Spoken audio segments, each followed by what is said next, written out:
Welcome to the War and Peace Baseball Podcast. I'm Farbod McCausey here with Alex Huey. Hello. And Alex Rudy. Sup. Alright then. Let's get right to it. This week alone we've had many debuts. We had the Eduardo Rodriguez pitching for the Sox. We had Chichi Gonzalez going today. But obviously the one that had the most people watching was Josh Hamilton, making his 2015 debut in Cleveland. Any thoughts on him and his performances this week? It looks like he's not on crack. It's good. It's a little nice feel good, I guess, for some people. I don't really care that much. I'm actually shocked how excited Rangers fans are. It's insane. Yeah, it's like slightly, I think it's like slightly noteworthy and it's a little bit interesting, but, I just think what's interesting is that I don't really care that much, to be honest. I think it's just over. I'm over the whole topic. Yeah. It's really overkill, which is why it's interesting. Yeah, exactly. But like, one thing I find interesting, he's hit 2 homers this year at home for the Rangers. He hit none last year at home for the Angels. So that's something interesting. Maybe he just hates the Angels. Yeah.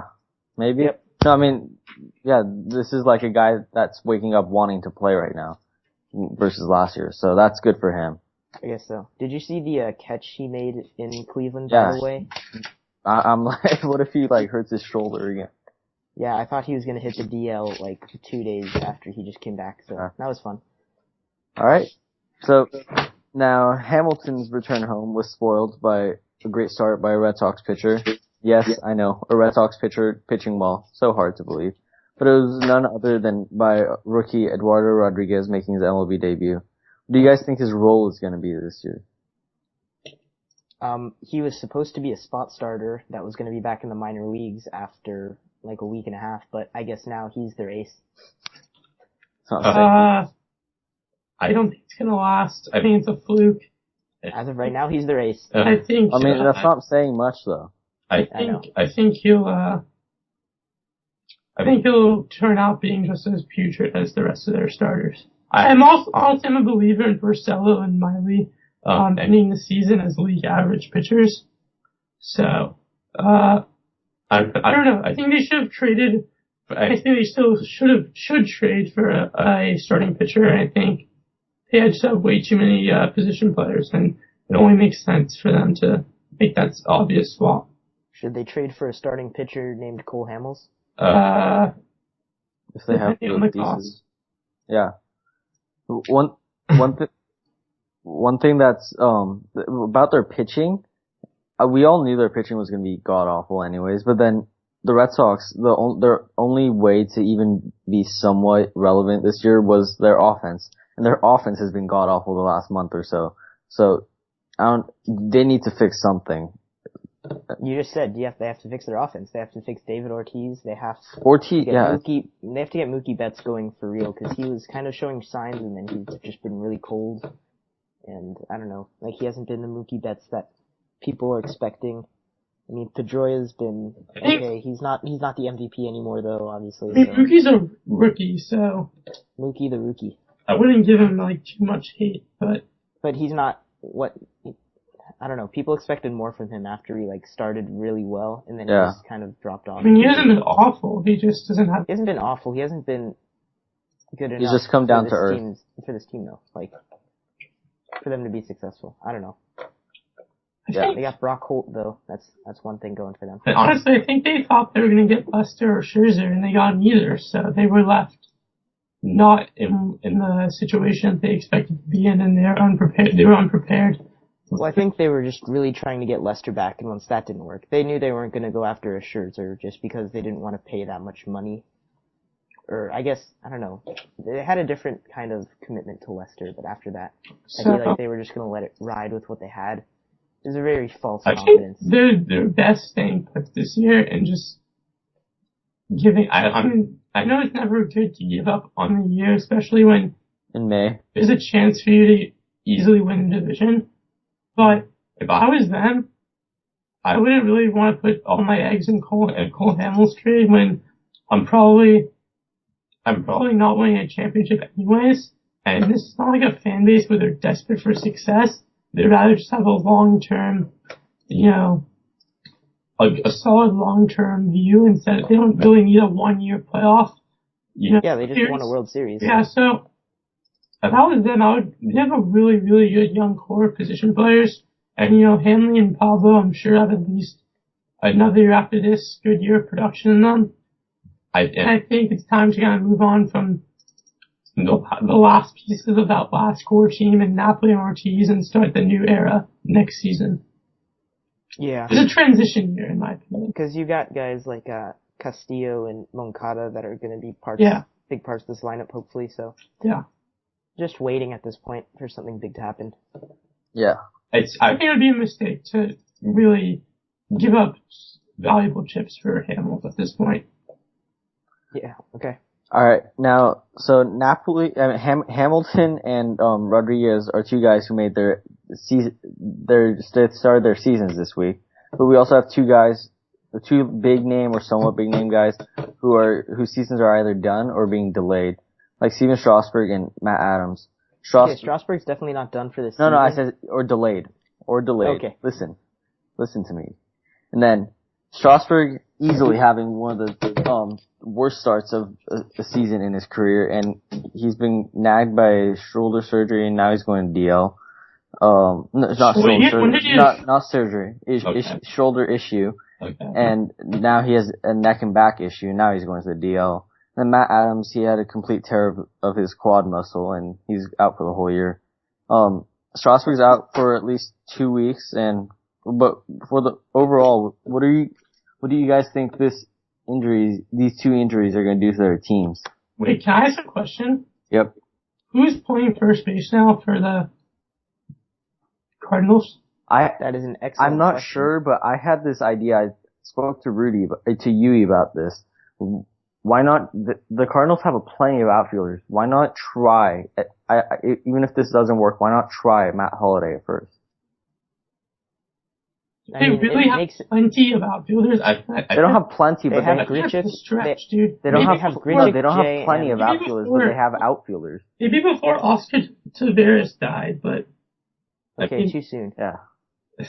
Sorry, Okay, they have enough outfielders. Yeah, they have Borges, I'm not saying they have plenty. Grichuk, they have Jay, they have Borges is an everyday starter.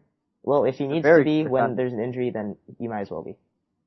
I don't think Holliday is playing first base. I'm going to look at Mark I already know who it is. Mark Reynolds. Mark Reynolds. It's Reynolds actually, but Mark Reynolds is playing first. And he is definitely not a permanent solution. Oh, he's not. And then I don't think Holliday is the permanent solution either. No, obviously. No, neither is he. I'm just saying, like, you could try him out at least. Sure. Yeah, so Mark Reynolds is playing. So what do you think the Strasburg thing's gonna do to their team and what the Matt Adams is gonna do to the Cardinals? I mean, personally, I don't think the Matt Adams thing is gonna do much to the Cardinals. Cardinals are already a great team. I disagree there, but for the Nationals, I think it's, at this point, he's been so bad that Tanner Roark will provide 90, even if Strasburg, he'll probably provide plenty of value until Strasburg returns, and then hopefully returns to form. Tanner Roark is a fine fill-in. I think they'll have no problem. But for the Cardinals, I think it's a huge issue because even though Adams wasn't having a good season and the Cardinals just seem to continuously brush off injuries, I'm not someone who believes that you can just overcome injury after injury after injury. Bad luck's bound to catch up with you eventually. It's just regression. It's just math. And he's been a key producer for them for the past couple of years. And I think as this season progresses, his loss will become a lot more clear to their offense. Okay, about this Matt Adams thing, I know that it's gonna affect their offense overall. It's gonna affect it a lot, but I think there's going to definitely be a replacement in some way, but I don't think the replacement has to be rushed. I don't think there's any hurry to replace Matt Adams yet. They're gonna see what Reynolds can do, and then I just don't think they should they're that rushed to try to fix anything if their team's going good right now. Well, yeah, like we said, they don't have a permanent solution right now, and as Rudy mentioned, their bad luck is bound to catch up with them, but they're a smart ball club at the same time. They're gonna find some kind of piece that will work at first base for at least the rest of the season. Look at some other teams. They're trying out. They might be trying out. Sorry, Matt Carpenter. Because he's first base. He's capable of playing. He's third. No, I know, but Reynolds. A lot of teams have played him, and then there are a couple guys that Zobrist has been in trade talks right now, and he could be an option they could pick up. I mean, like I said, I don't think it's going to be rushed because that team is fine. But overall, yeah, I agree they should find someone. But who knows? Yeah, I mean, I was just saying that they don't need to find an all-star first baseman. They can get by with anybody, but they have to get somebody that's actually a first baseman. Mark Reynolds is not. And they're not going to first baseman. And they're not going to reacquire Alan Craig. Yeah. And I kind of wanted to let off a little bit of steam about Strasburg because I own him on my fantasy team, which is a keeper's team, and my patience is running very thin because I have no idea when it is a good idea in fantasy terms to trade him or not trade him, because as I watch him get battered by injury after injury, I'm kind of wondering if, I'm obviously not going to want to sell low, but at a certain point you could just be stuck with a pitcher that's going to be obsolete. Like if he gets a second Tommy John, he's pretty much done. Nobody's going to want him, and I basically end up with nothing. So I've said this for a while. I think he's going to get a second Tommy John, but then now he had a shoulder issue earlier this year. He has neck and back issues. He throws 98. I'm rooting for him to get back, but I feel like his body's just like hurt. His body's just bad right now. I think he's going to get another Tommy John within the next couple of years. You guys told me to be quiet, but I think he's going to get another Tommy John. Well, these injuries that he's had lately aren't really No, I know, related to Tommy John at all, but I'm just saying. But if you have a shoulder issue, shoulder injuries are more serious than elbow injuries sometimes. I disagree, dude. People have shoulder injuries almost every pitcher has a shoulder injury at some point every season, and they don't all have major. No, I'm not saying like Strasburg injury was like, but it could be like a, foreshadowing something. No, that's definitely not what you're saying. No, I'm saying that. I'm saying like, if he injures his shoulder once, that's worse than any. Someone told me yesterday something interesting about. They told me how they always felt that Strasburg's been overrated. And I never really thought about that. But it's kind of true. I think it's very true. Statistically, he's been overrated almost his whole career. And he's been a little bit overhyped. I think he's a great pitcher. He's great stuff. An outstanding guy, but I don't think he's ever shown himself more to be a number two. To be honest, I agree. I think he's ever shown himself to be a clear number one, and has had definitely number one hype his whole career. Yeah, and for good reason. He touches 99 with his fastball, has a devastating curveball, has a decent changeup when he's actually pitching well and not recording a 6.5 ERA, and that should be enough for a lot of pitchers to be a number one, but I guess not for Strasburg at this point, because even though he's had injuries nagging him and stuff, there's something going on with him, because he's not throwing. He's not losing velocity. He's just getting hit really hard. His location is terrible. I think he just needs to take some time to really think about what he needs to do. What's separating him, in my opinion, between number one and a true ace and a number two, in between number one, number two type guy, is his mechanics. Yeah, you don't see very many guys be consistent top aces who have poor mechanics, and he has poor mechanics. I agree. Because mechanics are directly tied to his arm issues. Oh yeah, Yeah, definitely. that and I was gonna say control. Yeah, More so than velocity. Like, you can throw hard without having good mechanics, but locating I agree. takes a very repeatable motion. I mean, And I think there's a reason the reason Greg Maddux had the career he did without ever throwing particularly hard, and it's mechanics. And, yeah. you know, Strasburg already has way better stuff than Maddux ever did, probably in a pure vacuum. But I don't think he'll ever really reach that full potential if he doesn't make mechanical adjustments.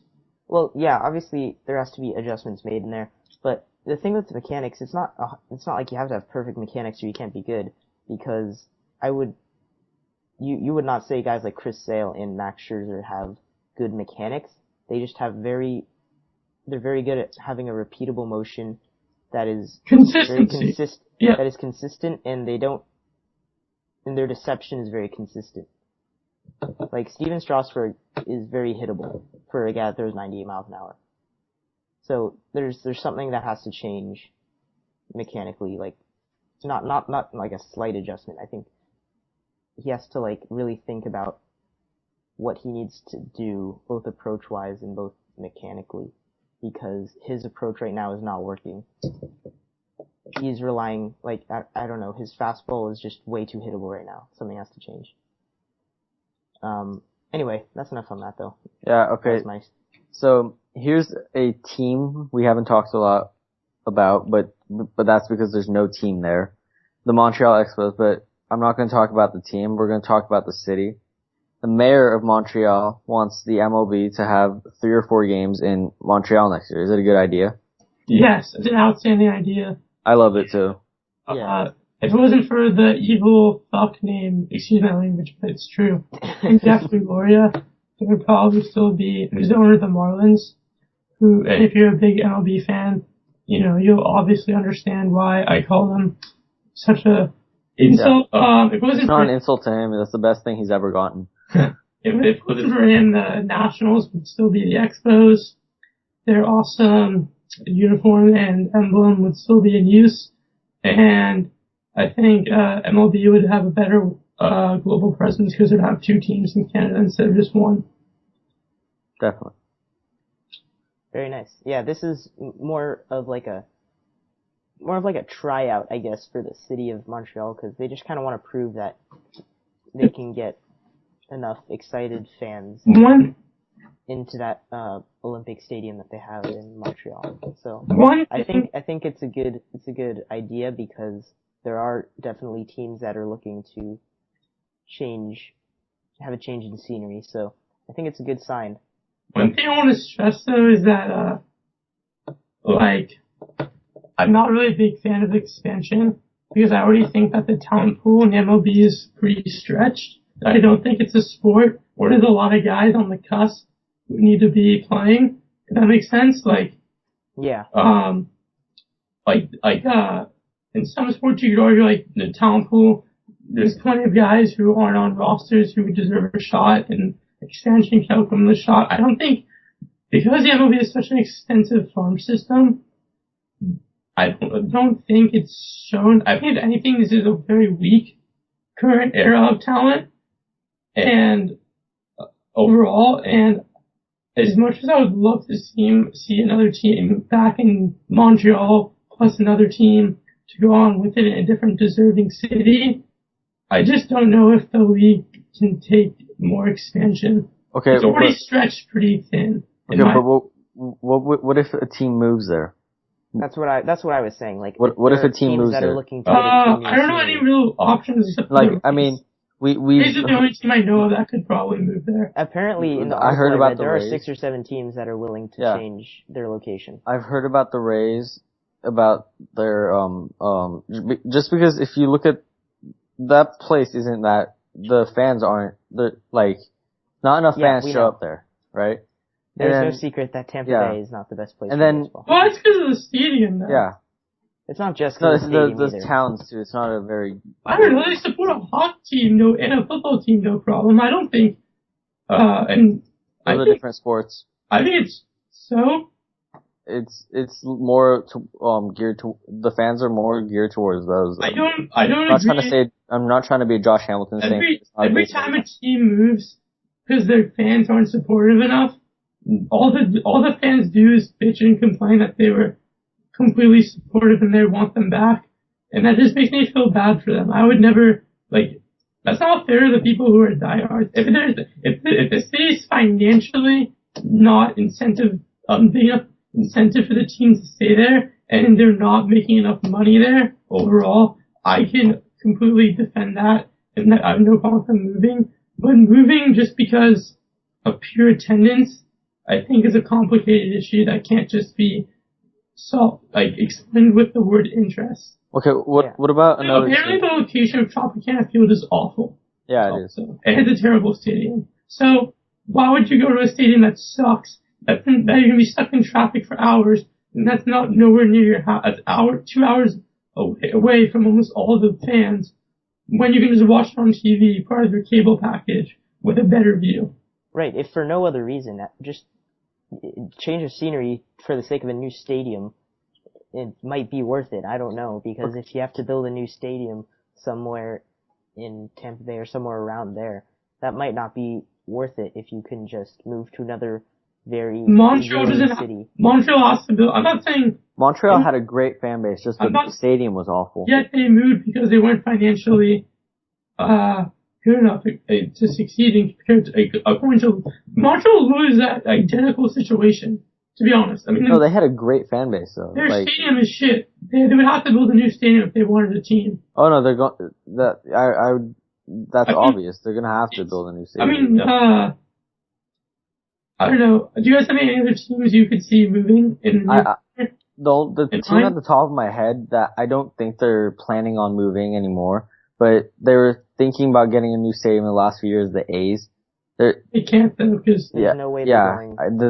I know, but like that's the top of my head. The Giants won't want to build a new stadium. Oh no, they're not going to move from the Bay. I don't think there's any obvious team that could maybe say because there's very few teams that don't have new stadiums anymore. Because in the past 15 years, almost every team has built a newer stadium. Not all of them, obviously, but not all of them. Most of them have built a newer stadium. And then there's still some really old teams. Pieces, and they can't just get up and move whenever they want. That's actually pretty funny. There are a lot of new stadiums, but then there's still Wrigley, Fenway Park, Dodger Stadium, Angel Stadium. Those are the oldest stadiums. So that's interesting. All right, is that all we were talking about Montreal? That's all I have to say about it. All right, so our last top story is something pretty interesting, and I have given him a round of applause. Matt Holliday set the highest number of games getting on base since 1914 in the NL with 43 straight games. Any thoughts? That's pretty impressive. You don't think about, you just kind of go day to day and watch games go by. But 43 games is a lot of baseball games. It's walks, hits. It's not all hits, obviously, but it's walks, hits, hit by pitches, errors, anything. But he's been on base every time. Billy Beane would love him. I think a lot of teams would love him right now. Oh yeah. Rudy? I don't know. All right. Just a mess story. I mean, it's awesome. It's cool. He's an horrendous defender. Alrighty then. That is all. Okay. So, with our top stories done, guys, let's try something. Can I ask a quick question? Yep. What number do you give him where he finishes? How many games? What is he on right now? Taken out 43. today. 43. Wasn't he got on base today, though. Oh, did he? Yeah. 43. So that's 44. 40. No, 43 was today, I think. 43. That's all? He's done next game? Yes. I think he's probably gonna get a day or two off because he has flu-like symptoms right now, but I'll give him 47. 46. Okay. Alright. So no one sees him continuing this to 50. Interesting. No. I mean, it's very possible, but I think it's that's a lot at a point where pitchers are gonna make sure that he does not get on base. They're gonna do everything in their power. So I don't know. Yeah. I mean, isn't that what you do every time you pitch? I mean, like, people are, I don't know. There's gonna be extra attention placed on him. I don't know. Yeah, just because of that. But. So, yeah. Alright, guys, how about we try something we've never done before? Yes. Yes, let's do that. Yes, are you down? Yay. Okay, so I'll explain it. You've probably seen this game on TV and we like it, so we're gonna try it. What are you talking about? This is completely original. Funny. Okay, I'm gonna give each of you, 2 scenarios and I'm gonna ask you what's gonna be the bigger number. So are you ready? Do you understand? Yes? There's not, just start. Alright, okay. It's okay. Bigger number this week. Bryce Harper home runs or D. Gordon stolen bases?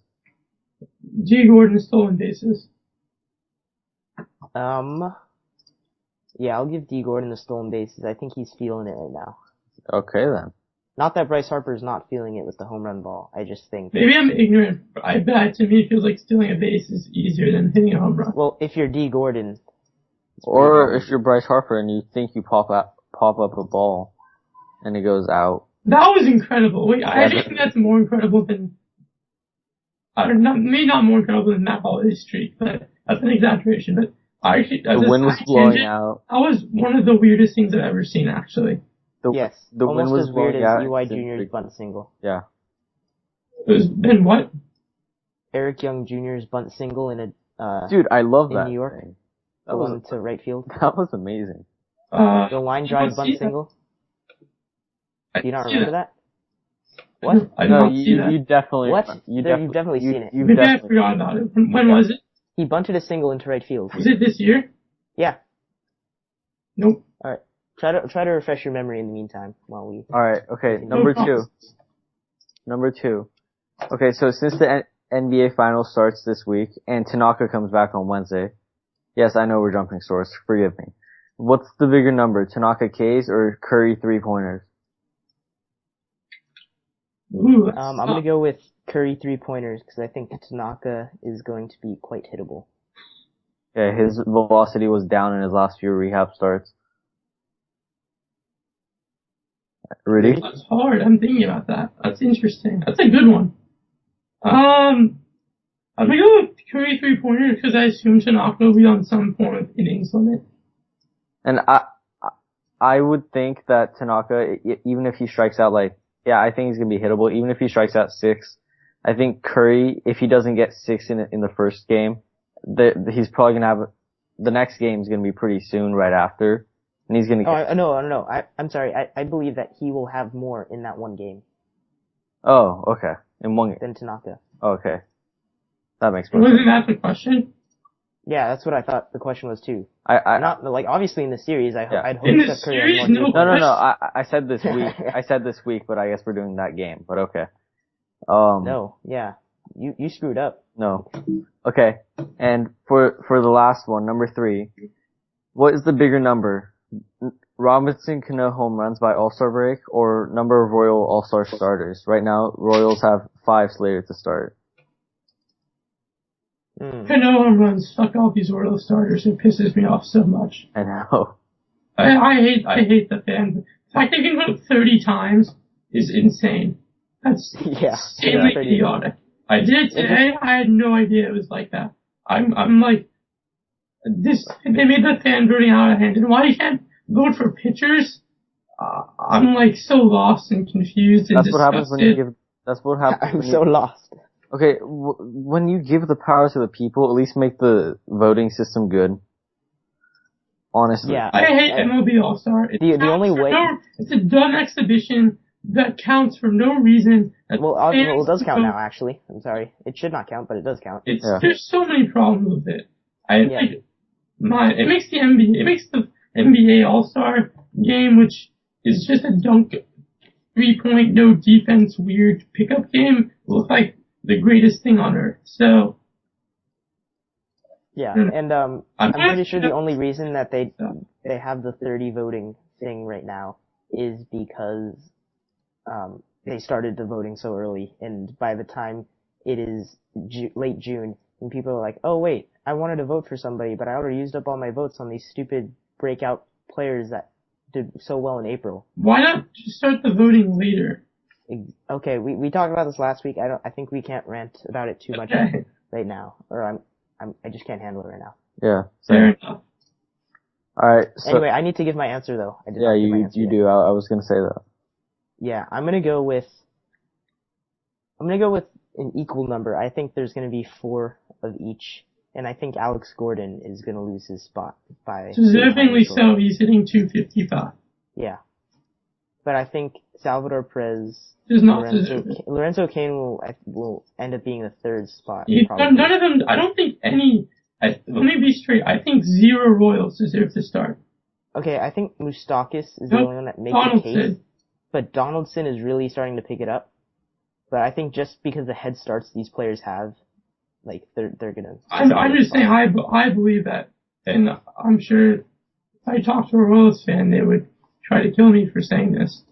I 100% believe that 0 Royals deserve to start in the All-Star game. I agree. You with their tractor. And I would, no, they boys smothering barbecue. Yeah, they barbecue you. It'd be a good way to go. Delicious way to go. Alright, now let's move on. Okay. So, I can't believe it's been already fourth of the year down, so let's do awards. Why not? We like to do awards whenever we can. Yeah, we should be the awards show, not the One Piece Baseball podcast. Okay. We'll go with one of you. Who wants to go first? Rudy, you want to go first? An update. I think Rudy wants to go first. Sure. Do you want to explain what award we're giving first? Which award are we giving first? We have Cy Young first, MVP second. Let me read off the awards. Rookie of the Year, and then the Honos Wagner Award, and that's basically the Cy Young but hitter version, where no pitcher can win this award, but it's basically the best offensive player. Mm-hmm. And this category is from the brilliant mind of Alex Judy. Yep. So, round of applause. I mean, Bumgarner technically could win it. He will win what now? Okay, but who's your Cy Young right now for the AL? You said no pitchers could win it. I said technically. Oh, true. Technically, a pitcher, technically Bumgarner could win it. Yeah. Or Noah Syndergaard. Yeah, exactly. Okay, NL Cy Young, is that what? Yeah, NL Cy Young. We talked about. Well, we have both Cy Youngs, but we'll start off with the NL. Give it to the wait, I just need to check strikeouts for 1 second. Let me just stall. You like to come prepared on That's my stalling. I'm gonna give it to Scherzer. The Scherzer? You can toss up, you can convince me Greinke, Miller, or Scherzer all deserve it. I think Miller has to throw out because he's not going to maintain his 1.48 ERA. And well, I don't think any of those pitchers are going to maintain that ERA. But he's the least, except for, out of the 3, he's the least likely. So I think Scherzer with his 83 strikeouts and his .88 whip and his 1.51 ERA is plenty deserving. I agree. Fair enough. Who's your AL? I thought you guys were going to say all your... I'm going to say all my awards. No, you're going to say all your Cy Young. No, just the... And then you Okay, we'll go ahead and do the rest of our NL just for the sake of not having to listen to more music from Alex Rudy's mouth. Alright. Are you sure you don't want to listen to it? I'm positive, thank you. I'll go ahead and give mine. I will give it to Mr. Zach Greinke. Him and Miller are tied for the lowest ERA in all of baseball, and I'll give it to Zach Greinke because his whip is .01 lower than Miller, so congrats. You stole mine, so I'll give mine to, Miller, Shelby Miller. But his whip is .01 higher than Zach Greinke. How can you justify this? But I chose him, so he's better. Fair enough. Who'd you give it to? Shelby Miller. Because he chose Greinke, and I don't want to repeat. But, okay, That's a great reason to make a choice. Yeah. I don't want to That's how voting should work for everything. No, I don't want to vote for him. Somebody else voted for him. God. Hey, to be honest with you, I think that happens more than you think. Yeah. People professionally pick choices just because they want to be rebels sometimes. Yes. Okay, so, AL Cy Young. okay, so this is tough.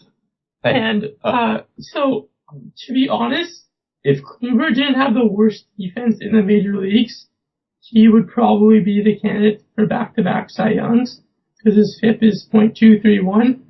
But, alas, his defense is shit, so he cannot have such an amazing ERA. So therefore, this is close between Gray and the King. Should be general. I think I'm going to give it to Sonny Gray, but it's very close between him and King Felix for me. Can't go wrong there. He's had a great season. And I would say my sleeper, just because I want to have a sleeper. Okay, bud. Is Chris Archer. Holy shit, man. Yeah, he is a beast. He is doing amazing. I'm very disappointed that I traded him for Carlos Gomez. 2 years ago. Wow, impressive. He is, wow. But I'm gonna give it to Gray. Alright, I'm going to give mine to Dallas Keuchel, who is now sporting the lowest ERA in the American League. And here's my reasoning. He has shown he can be consistent with this pitching style. His ground ball percentage is insane compared to the rest of the league. And he has one of those nicest beards. What's his ground ball percentage? I don't remember. It's like, do you have like a guesstimation of what it was? It's like, I think it's around 60%, or it might be higher. It's around there. That's pretty good. That's okay. I mean, I think it's high. It's definitely higher. I'm just joking. It's like in the 60s, I think. I could be very wrong. I don't know off the top of my head. But yeah, and he'll strike out batters too. He's really taken over as the ace of that staff, and there's nothing that about his pitching style that tells me he can't keep it up. Like, he can be a consistent pitcher if he just keeps the ball down like he's been doing. And he hasn't lost a home game since August of last year, so I like that as well. Houston like Pitcher's Park? Or is that just like random? It's not. Houston, it's only center field that's the Pitcher's Park. Actually, not. Yeah, it's not a Pitcher's Park at all. That's interesting, man. I mean, all the infields are the same for the most part. So when you get ground balls like but I'm saying for home, maybe if it's a Pitcher's Park. No, I don't. That's just a fact. Like, obviously you're gonna lose a game here and there, but at home he is not, and that's impressive. All right, he has a really good bet. Yes. For my AL Cy Young, I'm gonna go with King Felix. Just because we didn't pick him. I'm just kidding. No. Okay, anyway, Alex Rudy, who's your NL MVP? I don't think I think this is obvious. It's pretty shocking. I think I'm gonna get a lot of flack for this, but I'm gonna give it to Bryce Harper. I know, you guys, I know. But I know. Alright. How dare I? Okay, Yui. Imagine if he still played catcher. Yeah, if he was a catcher, he would be an MVP, no doubt about it. I think he still is. I am going to give it to Bryce Harper as well, because I am not a rebel. I'm not going to give it to Bryce Harper, because I'm going to be original, so I'll give it to Bryce Harper instead. I am not a rebel, like Farbode is. I just think, you can't give it to anyone else. I think Bryce Harper right now is the one that deserves it the most. Who would it be just if it wasn't him? Out of curiosity. You could give it to like Paul Goldschmidt or Giancarlo. Carlo's hitting 220 and his most strikeouts in the major leagues. Never mind. I expected more resistance than that. That was too easy. Yeah, you could make an argument. Anthony Rizzo, Ryan Braun, Anthony Rizzo, Adrian Gonzalez, even. Egon's slowed down so much, but he's still batting .331. So I guess. I mean, if D. Gordon finishes the season batting .374, I think you have to give him a fair shot. even if he finishes with no homers. Yeah, 370. If you hit .375 in the big leagues, you get a shot. I hate that everyone thinks he's insanely good now. He's so not. He's not a 374 hitter. I'll give you that much. But he's a leadoff hitter. That's just what he is. He's a leadoff hitter. And he hits in that huge ballpark too. He's good at what he does at the leadoff spot. So he's a rich man's Ben Revere. Yeah, basically. True. All right. Anyway, so Bryce Harper with the clean sweep. I think our AL MVP is going to be way different. So. Well, yeah, it's not going to be Bryce Harper. I'll tell you that. I'm going to be honest. This is a wash for me. I'm surprised Bryce Harper isn't winning the AL MVP either. I don't think there's a clear option. There's a clear. No, there's no clear winner. There's no clear winner in the AL MVP right now. Yeah. I'm going first, right? Yeah. Yeah. I think this is very difficult. This second, I'd probably give it to. It's like, that is way too fucking hard. Now I'm just cussing from frustration. This second, I guess I'll give it to Trout, but just because I think he'll end the year with the best, he'll win it no matter what at the end, but you could convince me Kipnis easily. And 12 other guys. Okay. Thanks for struggling through that. I think this is very difficult. The American League kind of sucks. It is definitely. Yeah, the American League is kind of depressing in the awards right now. And I think it's very difficult because the two leading hitters are DHs, and we're all very resilient to give it to a DH. I would never. I don't believe. That's why I may have the Honos Wagner award for that specific reason. Mm-hmm. So. Thank you. And yeah, so my MVP is going to be Josh Donaldson, who has probably been the closest to keeping up with Cruz and Fielder in terms of offensive production, and defensively, he's always up there. Third in WAR. Can I say just one thing about that? Well, yeah. I do, in my opinion, he's actually been the most overall impressive player in the AL, just from a pure stats standpoint. Mm-hmm. But I don't like giving MVPs to players whose teams are under 500, just because I feel like, even if that's like a stupid way to look at it, because if your team is terrible and you're insanely good, then maybe you could take your team from a terrible record to a decent record, if that makes any sense. So even though it could be flawed logic, I just feel like it's wrong to give the most valuable player award to a guy who's not even good enough to take his team over 500. As stupid as that may sound, I just feel like that goes in a lot to the awards point. That goes in a lot in the voting though. Like at the end of the year, a lot of the voting part goes like Miguel Cabrera, because the Tigers were really good and the Angels didn't make the playoffs. That was one of the reasons some voters didn't vote for Trout. And I know baseball is probably a bad sport to use that logic in, because one player can really only do so much. Yeah. So you could easily tell me that's stupid of me, and I would say you're No, it's not of you. It's just how the voting works for the MVP, and I don't agree with it. That's why we have the Honest Wagner Award nowadays in the War and Peace Baseball podcast. So yeah, but part of what's so impressive about Donaldson is how clutch he is. Yeah. Like, it seems he can hit a home run in every single situation where they need him to hit a home run. He leads off too, which is pretty. I was surprised when I saw him leading off. He leads off? Not consistently. Not consistently, but in the 4 games Angels were up there, he led off all 4. I hated that trade for the A's when they made it. I don't know why they made it. Good for the Blue Jays. Yeah. I completely bashed them, and it looks even worse than I ever could have possibly imagined now. Alright. You were correct in bashing them. Yes. Farbode? I agree with you guys. I don't think you can really give it to anyone. You have to give it to somebody. I'm talking.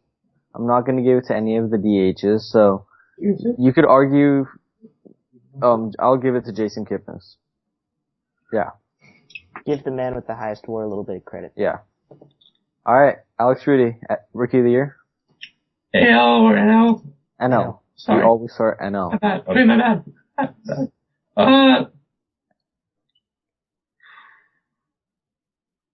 Okay, we're gonna do another. I'm gonna go I'm gonna go Peterson, but Chris Bryant could overpass him any second. But this second, it's Peterson, in my opinion. He's been really, really, valuable. I think he's been their, best outfielder. I guess that's not really saying much, but I think he's better than, Yasiel Puig, even when Puig's healthy, I think he's a excellent young player, and I think, his average isn't the highest. He's really helped the Dodgers. Yeah, I have Peterson as well, just because he's like the definition of a productive hitter that doesn't hit for a high average. Like, he gets on base a good amount. Like, he has mid-30s in walks right now, and he does a good job as a leadoff hitter. He hits for power, which is really impressive from rookies at this point in time. Obviously, you have Chris Bryant, that is and obviously surpasses him in power, but hasn't had the full season to show off yet. And like you said, he could just take off and pass Peterson, but Peterson's really, established himself. It's so hard because Bryant's done the same exact thing. Yeah, I agree with that. He walks a lot too. It's just a smaller sample size, and Peterson's done it for the whole season. So I think Bryant's been a much more complete hitter than I think a lot of people expect him to be. Mm-hmm. But as you said, how Peterson's played this whole year is the only reason I'm giving it to him, because I feel, like you guys said, I feel Bryant has the ability to pass him at any time, but right now Peterson's done it for a whole season, and I think he should have it. Mm-hmm. We're all just waiting for Jung Ho Kung to steal a show and run away with it at shortstop for the Pirates. Have you guys been on the I don't know how I got to this page, but I got to some page online that Jock Peterson's it says his stats and everything, and then says his name, and then under that it says his pronunciation of his last name. It's in all caps P-E-E and then dash D-E-R dash S-I-N. I think that's, I just started laughing when I saw the P-E-E Dersin like that. What are you for? What? Yeah, I am. You start laughing when you see the word P? No, just like, no, I started laughing when I saw that they had to teach us how to pronounce it. Well, no, that's very common. Alex Rudy knows a thing or two about mispronouncing names. We all know that. All of them. All of them. Every single one. Are you the There is not a single one that you've pronounced correctly. Are you the Kevin Millar of War and Peace Baseball? He thought his name was Kevin Myler. That is not true. I'm making this up as I go along. Alright. Or if you thought he was Hispanic, you could have thought his name was Kevin Millar. I could see me doing that, but that didn't happen either. That's more reasonable. Alright. You're AL's rookie. Austin Carnes, is that his name? Steven Speaking of pronunciation. Is it not? That shows how much you know about Carnes. Is that his name? Is it? It is. Yes, that is. He wins least bad AL rookie for me. Alright. Congrats to him. I will give it to Devin Travis because he wrecked the first month that he played. He's injured now, but I liked his sample size, even how small it was, but I'm biased. Just like how Chris Coughlin won the NL Rookie of the Year 5 years ago. Yeah. He's okay now. He's Chris Coughlin. I think he never deserved to win any significant award professionally ever. I wonder if that's how you pronounce his name. It's Coughlin, I think. Coughlin? I think it's not Co, it's like Coughlin. Alex Rudy. Is it the only sport where I have trouble pronouncing names right? You just never know. Alright. Anyway, Farbode. So my rookie of the year, it's just like the MVP. There's not really anyone that you can give it to. I'll give it to James McCann because. Who is that? He's catcher for the a real person? Tigers. Catcher for the Tigers. And he's not related to Alex Avila is the catcher for the Tigers. He's the backup catcher. Why? He's good. He's one of the best pitch framers in the league in game call. Every team has a backup catcher. You cannot have a catcher catch every single McCann's the backup?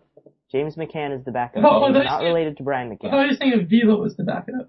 No. You're giving your rookie of the year to a backup catcher? That's like punching the MLB in the mouth, dude. Yeah, dude, it's the AL.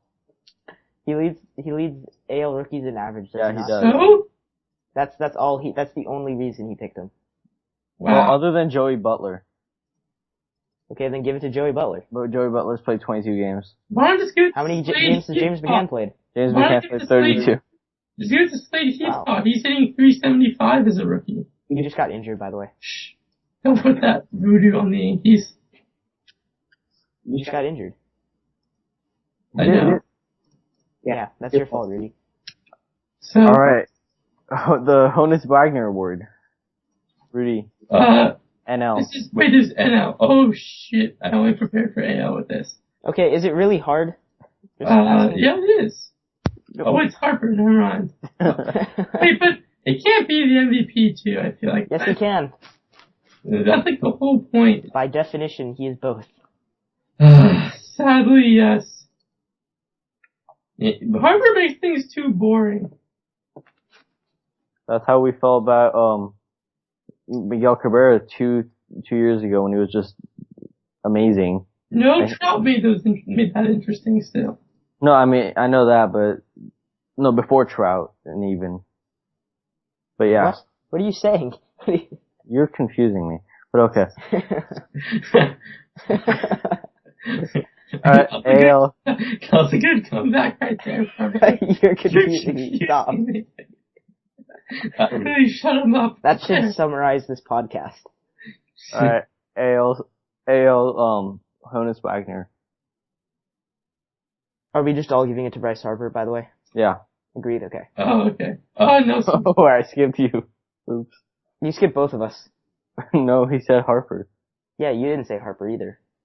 True. It was just automatic Harper. Anyway, go. Once again, this doesn't really need much analysis or explanation. Nelson Cruz, everyone's favorite steroid user. Hey, question, is he on roids? My favorite steroid user is Jose Altuve. I don't know what you're talking about. Maybe it's yours. That's not everyone. Is he on roids again? I don't count. There's probably like a 98% chance. There's no way he's not. It's like, come on, like. Yeah. Anyway, I'm actually gonna be a rebel and give it to Prince Fielder, who has just as many RBIs and a much higher average. And Does he have 18 home runs? he has like 10 or something, 8 or 10. In that range, but whatever. He's one of the few guys where you would never think is taking steroids, so at least there's that. Prince Fielder? Yeah. I mean, if you looked at him, but just considering how big he was his whole career. He's been hitting home runs since he was 12. Like, he's lost power. He's not big because he's strong. Yeah, he's lost power. He's been hitting home runs in Major League Park since he was like 12, 13. Yeah, but he's like been losing power. It's weird. Yeah. Anyway. Yeah, so he's But no, he's been losing power, on but he's been anti-steroids. gaining like average. His average has gone up, his power has gone down. And yeah, he's an amazing approach for Yeah. a left-handed hitter. So and he's also playing in Texas. And that's not even why. No, I know, but like that's gonna help him big time. Not really. Yeah. Like, he could do that anywhere. If he pulls the ball into the jet stream in right field. His approach is so good right now. I know it is. It really is. And that's why Nothing he to do gets about my that. award. Nothing. Anyway, Alright. Okay, with that done, I think are you not going to share yours? I by the just way? said that's my award. Who is? Prince Fielder. Oh, okay. So we're on the same page. Yeah. Cool. Okay, good. That was a little rocky there, but with that done, I think it's time for us to draft our teams. And if you haven't been following our podcast, I'll tell you how it works. We each choose 3 players every week, and we have a scoring system, and we get points based on their performances that week. The only catch is that we can't repeat any of our players until after the All-Star break. And, for example, if I get Trout this week, I can't have any more until after the All-Star break, but Rudy or Yui can. If they haven't gotten them. And so, let's get right to it. We do a snake type of draft. Alex, Rudy, you have the first pick. I have Get put on the spot. Are you sure? I'm positive that you have the first pick, but I can see you're not quite ready. I accidentally closed the window of our league, so I need to reopen it. Sure. Oh wait, I already knew it. Wait, okay, that's never mind. Shit. I just keep this podcast entertaining by being unprepared or boring, depending on That's the only reason it's as long as it is. I keep it going, man. because we have to correct the pronunciation of players constantly, and we have to wait for you to. I don't have that problem in other sports. It's strange. It's only baseball that like I can't get. Yeah. I don't know if that makes sense, but like. We accept you with all your flaws. Don't worry. Okay, like in basketball, I pronounce everyone's name right. Do you? Who's the Bucks guy with the huge hands? Giannis. Wait, say that again. Yeah, your Skype dropped. Giannis Antetokounmpo. There you go. He got it. Where are you today, please? What? Do you not want the first pick? My internet got slow, okay? War and Peace baseball. Excuses. God. Okay, we should probably go to Farbode. No, I need the first pick, dude. I need it. Alright. Unless Farbode wants to pick someone that I don't want at all for the first pick. Like Adam LaRoche. I'm not gonna take Adam LaRoche. It was worth a shot. Okay. God damn it. I'm just cussing out everyone. Okay. Cursing. Okay. Did I have Rizzo yet? Can someone tell me that? No. You can have him. I'll take the Rizzo then. The Rizzo? Alright. It's my turn? Yeah. Nobody understands what you just said, by the way, Reed. You two do. No. Not even us. Go. Okay, my turn. I'll take, Paul Goldschmidt. Paul Goldschmidt? Okay. Yui? Somebody's internet is shit right now, by the way. Yeah. You're the shit right now? Is that what you said? Somebody's internet is shit right now. Oh, me. Okay. I am going to pick Mr. Kluber. Alright. Yui, your turn again. Yes, snake draft. I will pick... I'll pick Jock Peterson. Interesting. Speak of the devil. My turn. I'll go with...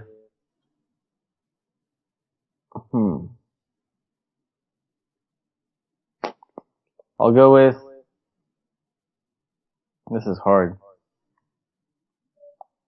It wouldn't be fun if it wasn't. Yeah.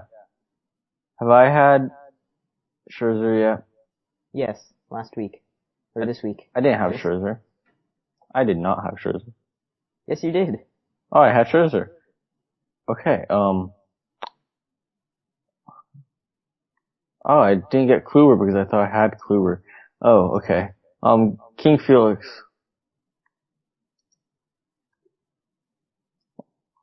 Rudy, your turn. Rudy. Yeah, I know. I'm looking right now, so. I wonder how long this would be if we didn't have all this dead space where we just think. I'm sorry, guys. I'm just wondering. It's okay. I'm not saying sorry to you guys. Who are you apologizing to then? The people. The people of the world? Yes. Okay, that's fair. I mean, I suppose we just have to keep talking to each other while Rudy thinks. Okay, one more second. Yui, how are you? I'm doing alright today, you know.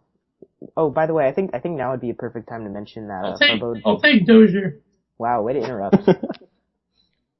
Wow, okay. Isn't it my pick? Wait, no. Yes, one more. So it is? Yes, while you decide your last pick, I think it would be a good time to say what a good job Farbo did hosting the show today while I was a little bit under the weather and took the back seat. So, thank you. Mm-hmm. It was a very nice scripted show that you put on today. Gee, thanks. Felix Hernandez. I just picked him. You literally just picked him.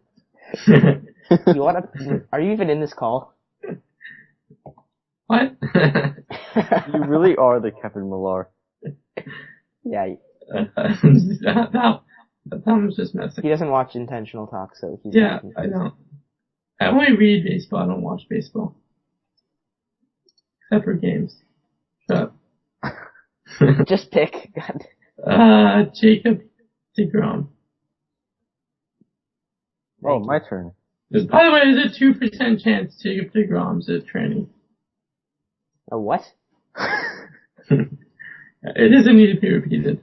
I didn't hear that at all. What did you say? Just go back and listen once you record. No, I feel so left out. It's pretty bad. I regret it. Okay, go. Road. I'll pick. Why not Lucas Duda? Oh, that is actually who I was gonna pick. Wow, I'm impressed. You did your homework. I'm gonna do. When do I not do my homework? Oh wait, no, I don't know when. I mean, not your actual homework. Your important War and Peace baseball homework. Yes. Chichi Gonzalez's stat line. His first MLB start. 5 2/3 innings, 2 hits, no runs, 5 walks, 2 strikeouts. He had a no hitter through I forget how many. Oh, crap! I need to pick him up then. How about Chichi Gonzalez? I think Chichi Gonzalez is the best name right now. It's a little Chichi for me. I mean, yeah, why not? But should I pick him up in fantasy? His real name is Alexander Gonzalez. That's pretty boring. Wow. Both of your names are Alex's. Yes. And you guys don't like the name Alexander. Wait, is your full name Alexander? Yeah. Yeah, same. Both of your names are Alexander, and you don't like the name Alexander. Yeah, it's such a boring name. It's too formal. Yeah, it's very formal to me. Yeah. Like even Alex, that's why we go by our last names. Yeah, Yui and Rudy. Yep. It's actually Uwe. You've been saying it wrong the whole time. I know it's Uwe, but I like saying Yui more. Okay, fine. What do I say more often?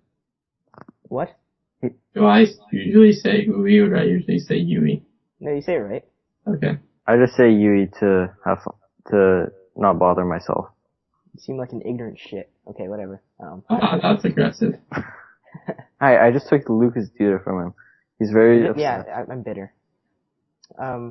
Anyway, we are gonna finish it up with the power rankings. I'm sorry, I just took over your hosting. Wait, did you choose your third guy? I know you had it. I know you had a nice transition scripted, Farbo, but I just took over the hosting. Did you choose your third guy? Yeah, Kyle Seager. Oh, okay. Alright, let's do power rankings. Yay. Okay, there's definitely no way Rudy's prepared for this. Yeah, no, I'm ready. Oh, you are? Okay. No, I lied. No, I start out, I actually am. Do I start at 5 or 1 though? Let's go. You start at 1, so we can start. Yeah, we'll do the Rudy method. Start at 1. St. Louis Cardinals, I don't know, they probably kill, children and sacrifice them to the gods, cause... Wow, okay. At this point I have no idea. They're probably a bunch of witches. I don't know. They had some pretty shit luck for doing all that. They've lost 2 guys. What? They've lost 2 guys for the season. That's some pretty shit luck for... They're the best record in the major league still. Dude, the Cardinals, that's not luck. If you see how well they just develop their players, how well they run their organization, of course they're this good. I don't say they kill people. I don't say they kill people, even though one of their guys did die, but I don't say they kill people. Okay, again, too soon. Please. The Spurs of baseball and the Patriots of the MLB, and I despise them for that. Like the Cardinals. Now I get why everyone hated the Yankees for so long. Yep. Number 2 is the Astros. Oh god. There's no logic to this. This is no explanation. Their hitting's actually... It's a classic example of how baseball can be driven by just luck. Yeah. They're because they're not a good team. Yeah, am I the only person that gives the Astros credit? Or they have 2 good on-base? Okay, their OBP, their on-base percentage is only 303, and they're 3rd in the AL in runs. Their pitching's been insanely good. Other than it's not gonna last though. Yeah, it's not gonna last. I'm saying all this stuff is crazy good so far, and it's not gonna last. I'm sorry, Astros fans, but they're not gonna be 29. They're not gonna be 13 games over 500 by the end of the season. I'll give them this. They are 7th in run differential, which does mean they're not 100% lucky. That's solid. But well, yeah. I just don't believe in their talent. I think in the end, talent usually comes through, and I think they'll regress. But they are number 2 for now. I'm giving them that. They deserve that. Number 3, I'm gonna give it to the Dodgers because this is like the Cardinals have this also a similar thing where I'm really impressed with how their perseverance considering their injury issues. And I know they've been insane payroll, but most of their contributors really aren't the highest paid guys, excluding Kershaw and Greinke, in my opinion. And I mean, obviously Gonzalez, but like Peterson, Ellis, How is Ellis perform? What? It's like fine. He plays. No, he's not. Yasmani Grandal is their starting catcher. I like Ellis. Okay, Grandal, Guerrero. Guerrero doesn't start either. What? By the way, Guerrero doesn't start either. He plays almost every day. He doesn't start though. He started. He does. When you read it was on the DL, he started every game. Oh yeah. Guerrero starts. I think for all of May he's started. Who's their other utility guy who plays 9 positions? Turner? Justin Turner. And then they've a bunch of random pitchers from the Japanese league who are pitching very well. So I'm pretty sure they have 0 Japanese pitchers. That you can be non-Japanese and play in the Nippon Professional League. It was just a reference point. I've been very impressed with them considering their lack of help, and I think they'll just go up from here as Puig and some of the other guys begin to slowly ease back into the team. Okay, I heard this. Sorry, I don't want to interrupt you, but I heard this. It's okay, I always interrupt you guys. I heard this question on MLB Network this morning. Who do the Dodgers have the Cardinals have beaten the Dodgers the past 2 years in the playoffs. Do the Dodgers have enough to beat them this year? Hell no. I don't think they don't have the pitching at all. I think they do. No, just because the Cardinals hit Kershaw for some odd reason. No, not even that. Just teams. It's baseball. I don't think. Would I bet on them? I think other than Kershaw and Greinke, and you only need 3 competent pitchers. No, okay. The thing is though, against the Cardinals, Kershaw has been pretty much irrelevant. I'd have the Cardinals. That's not true at all. The Giants won the World Series because of one guy last year. No, against the Cardinals in particular. That's a small sample size. Yeah, that's only a couple. Yeah, but it's enough of a sample size to show that it's Kershaw's not the same kind of dominant against the Cardinals. Even in regular season games, he does not shut down the Cardinals the same way he does other teams. It's weird. For me personally, I think that he's the best pitcher in the world. I think I think just ruling him out. Okay, for me, he's not ruled out. He's just not the same. I think he's not the best pitcher in the world. Small sample size, too much into account. Okay. For me personally, I think the Cardinals would win in a 7-game series and a 5-game series against this team because, you have Kershaw, you have Greinke, yeah, but then you don't want to put Kershaw for Game 3 because who are you going to put? Brett Anderson? Yes. Yeah, Brett Anderson's fine. He could finish. Yeah, but he can go up against John Lackey. It's fine. Yeah, but he's not. I don't see why the Cardinals are so much better. Would I bet on the Dodgers to beat them? Maybe not, but I think it's at least 60-40 odds. I don't think it's impossible. The Cardinals team is just such an amazing team built for playoffs. Yeah. Their bullpen does the job every single year they're in the playoffs. Their offense is clutch for if they were whatever that reason. Amazing, they would win the World Series every year, and they do not. So, yeah, the Giants do. That's right. But they're always there with the Giants. They're always there to lose to the Giants. Am I wrong? Years. But I think the Cardinals would win in a 7-game series against the Dodgers. I think the Dodgers are going to need. Okay, I understand Brett Anderson's fine, but I think they're going to need another pitcher. At least you don't need more than 3 stars in the playoffs. No, I know. No, I'm saying at least another decent kind of pitcher. Nice to have more. I like Brett Anderson. I like Brett Anderson, but I'm just saying I think they'll need another starting pitcher.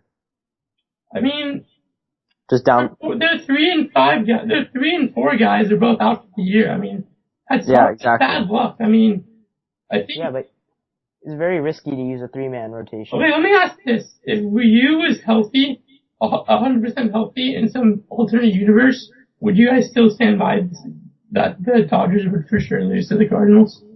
I would. It wouldn't be for sure.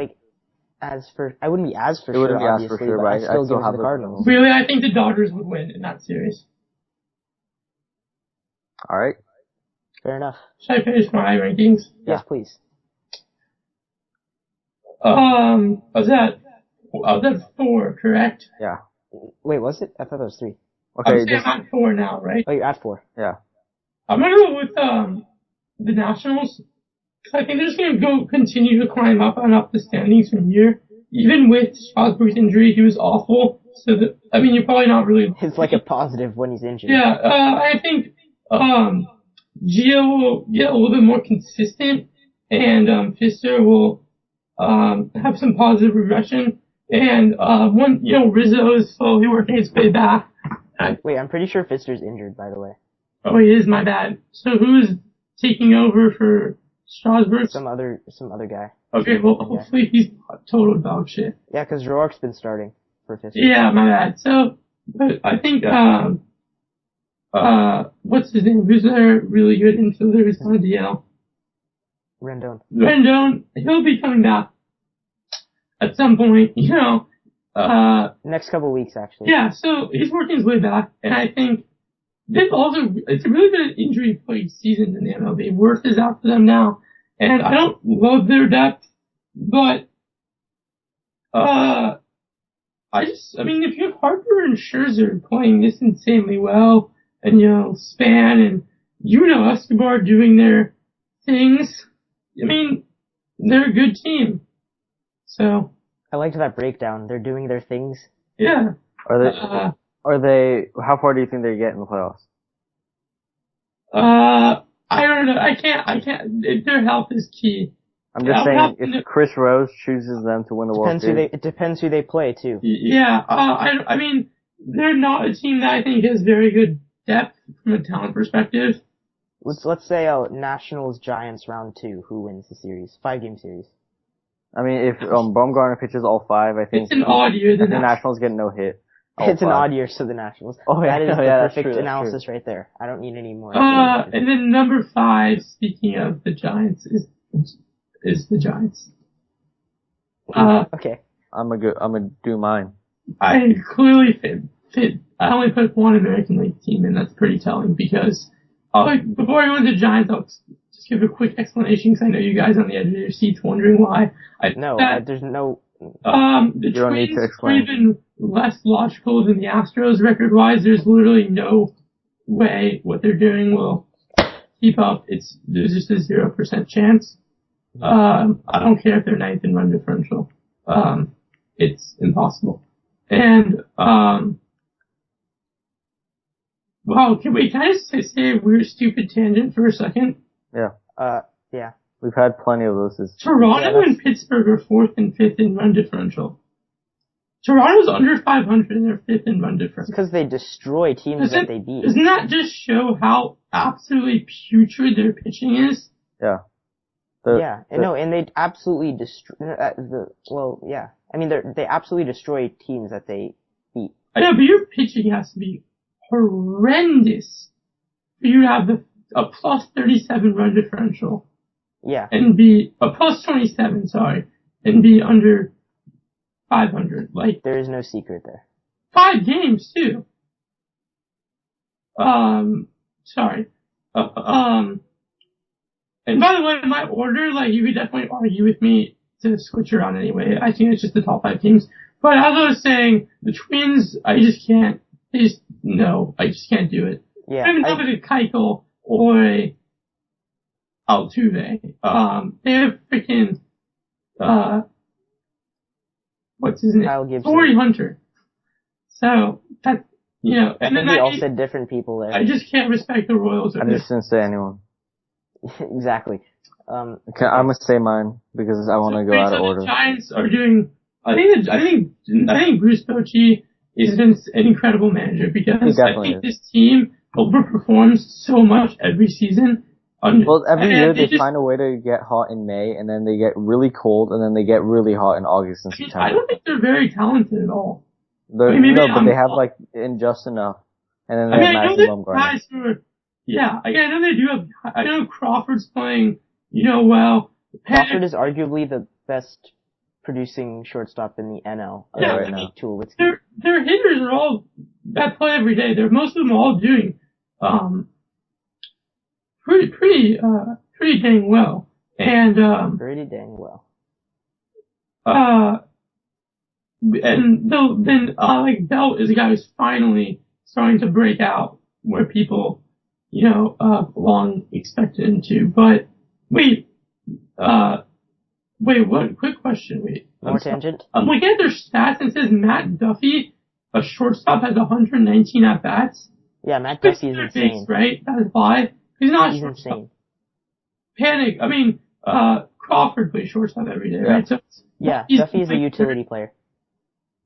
I'm pretty sure Duffy's played 5 positions this season. Okay. And then they have Bumgarner, of course, but they have Volosong doing his random shit that somehow works for no reason still. Lincecum and Preston have been surprisingly competent. And Preston's been more than competent. Surprisingly. And, Hudson's doing Hudson. Wait, they have Jake Peavy? Yeah. Holy shit, 9.4 ERA.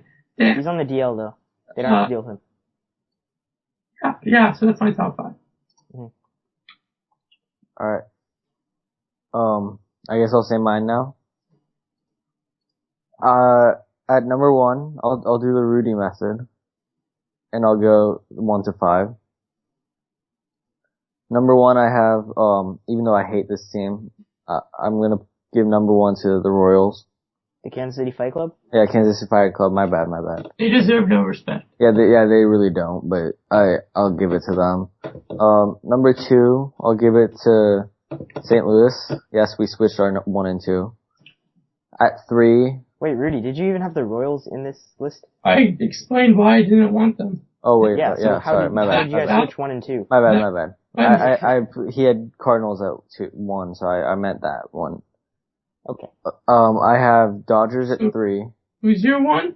Royals. Even though I hate them. We just said it was Cardinals. No, so the Cardinals were 2. Try to keep up with his crazy explanations. Yeah. Okay, 1 Royals, 2 Cardinals, 3 Dodgers. I have 4, Bryce Harper's. I mean, the Nationals. And at 5, I don't want to put the Astros in there, but because I don't think they're going to last. But I think right now, if we're doing power rankings right now, I'll put the Astros in there. Number 5. I'm going to be honest, that was a pretty shit power ranking, but whatever. Shots fired. Thank you. Also pretty shit. Anyway, I'm going to go ahead and give mine right now.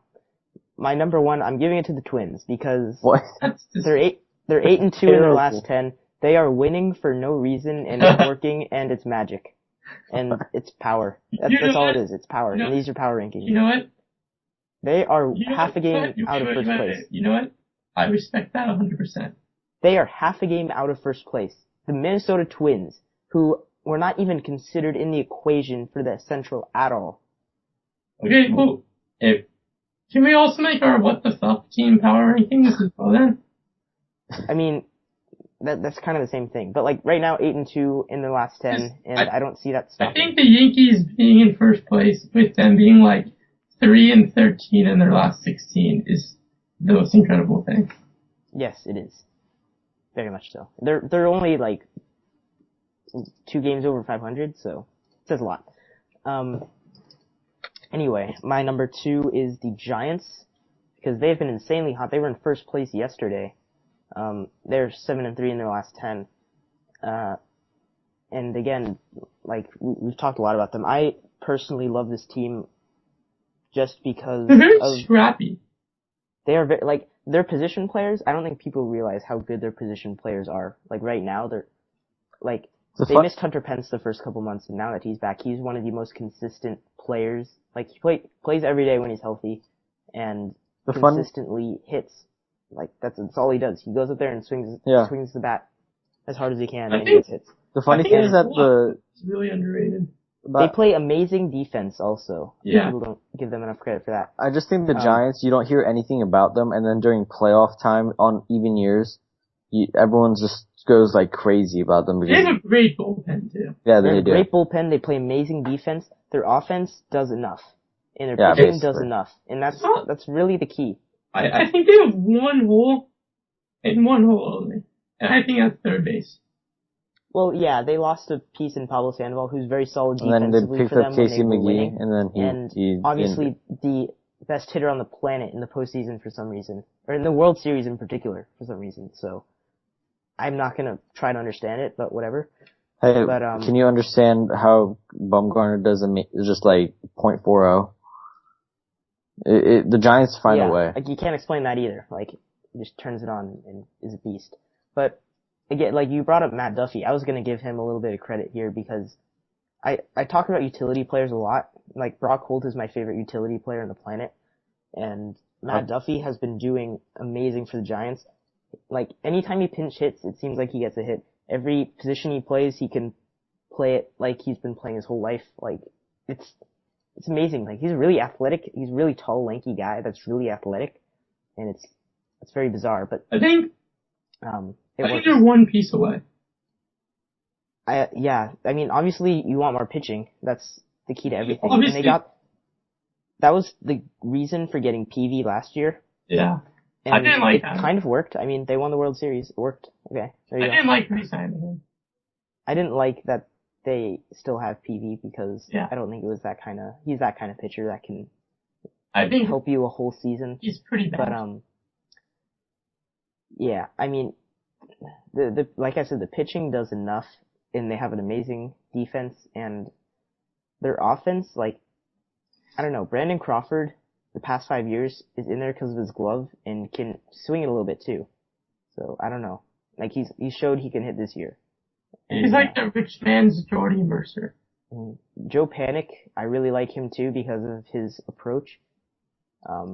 He just tries to put the ball in play as much as he can, and he's been hitting pretty well this season. He doesn't panic.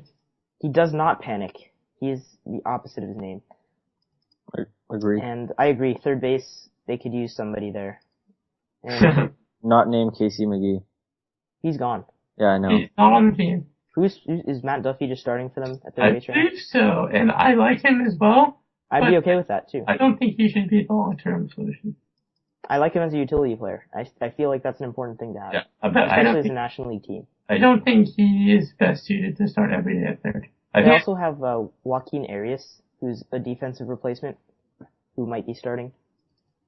But I don't know. Anyway, I should probably move on. Okay. My number 3 team right now is actually the Rockies. Yes. What? Hold your breath. Why? Because, right, like, if we're going by power rankings, and you're a team that has to look at your schedule, I would be devastated to see the Rockies right now just because their offense is insanely hot. They're 7-3 in their last 10. And they've just been mashing. Tulowitzki's starting to hit home runs. Cargo still hasn't really figured it out, but, he's Cargo. And, they have all these no-names hitting jacks for them out of nowhere. I think Charlie Blackmon is really one of the most underrated hitters still at this point. Yeah.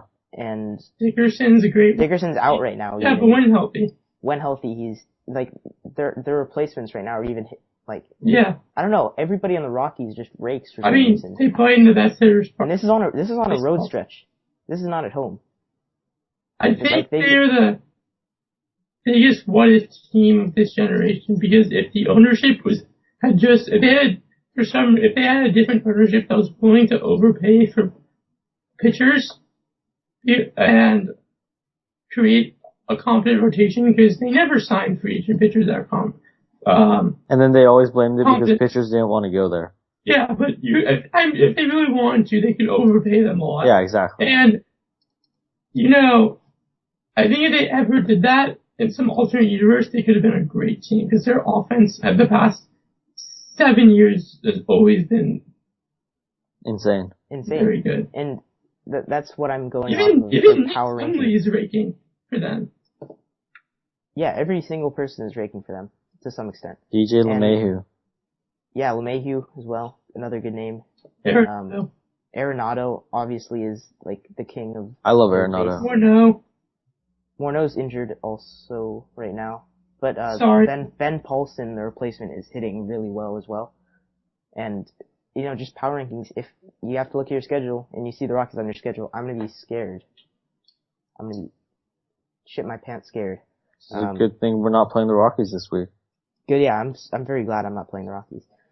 My number 4 team is the Astros because they are still in first place by 5 games. Yes, and people I don't know. They're at 30 games. They get just first to 30 games, and I don't think they're done at 30. Wait, I take that back. I think the Cardinals beat them, but whatever. No, they were the first to 30.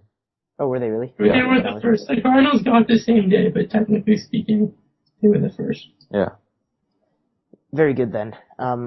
Yeah, we've talked a lot about them as well. Altuve, yay. And he hasn't even been hot. Could you imagine if they had him going as well? I mean, he's hitting 302. I wouldn't say he's cold. I mean, his last week and a half or so has been really cold. Which is then maybe he should put put a jacket on. Zing. Funny. Oh man, maybe it's because of all the flooding. Yeah, there's massive floods in Houston. If nobody else got that. That went way over my head. Yeah. Yeah, it's been super insanely stormy, and Minute Maid Park is slightly flooded, and they still played. Yeah. But whatever. Anyway, my number 5 team is the Rangers because they're a very similar type team whose offense is just insane right now, led by Prince Fielder. And now Josh Hamilton. Josh Hamilton's back. Another good reason. I can't believe you're putting teams under 500 in your power rankings. 8 of their last 10. 8 of their last 10. So. I mean, power rankings again, is the hottest. I'm looking at, if I have to look at my schedule and I see the Rangers there, I would rather play the Mariners than the Rangers. I love because the Mariners are cold. I love the rotation. I mean, it's like Wandy Rodriguez and Colby Lewis. Do you seriously call him Wandy?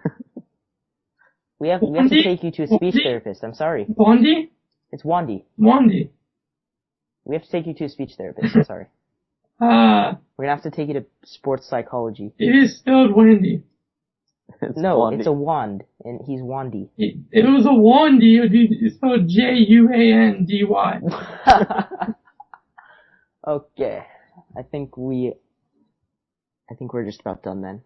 Yeah. On that note. Would you disagree that phonetically that Wandy Rodriguez is the best way to end this podcast? I think there's no way we can't end it with that. Mm-hmm. Well, I think a better way to end it would be telling you to leave us any feedback that you have for us.